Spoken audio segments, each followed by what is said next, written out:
C'est parce qu'elle a honte de sa situation qu'elle demande l'anonymat. Honte de ne pas apercevoir une lueur au bout du tunnel. Ce matin, Nadège et ses 3 enfants de 13 et 14 ans ont emménagé avec leurs maigres bagages au gymnase de Saint-Philippe. La cause ? Cette petite case dans le quartier de Vincent d'Eau à Saint-Joseph où un câble électrique tombé d'un poteau extérieur s'est détaché hier soir. Je pouvais même plus rentrer chez moi ni sortir parce qu'il y avait des décharges de courant. Et quand on ouvre l'eau de la salle de bain ou pour laver les vaisselles ou à boire, on recevait des décharges de courant. Mais une fois à l'intérieur, l'état de la maison laisse planer peu de doutes sur l'insalubrité des lieux. Des fissures partout, des infiltrations d'eau.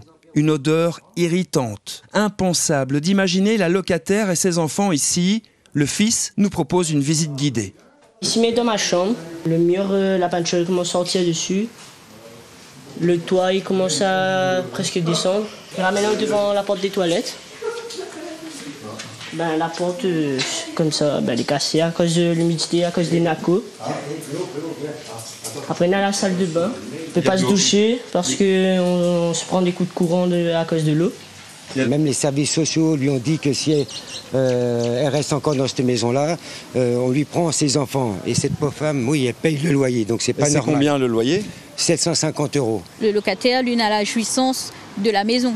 Pas le propriétaire, lui paye quand même ses... Il ne peut pas intervenir dans la maison parce qu'il ne voit pas. Il ne savait pas que les portes étaient cassées ou autre chose. Nadège nous dit avoir contacté les services sociaux du département et le CCAS de Saint-Joseph sans aucune réponse. Si elle reste, elle risque de perdre ses enfants et si elle part, adieu les aides sociales. Et pour aller où ? J'en ai plus envie d'aller habiter là-bas, quoi.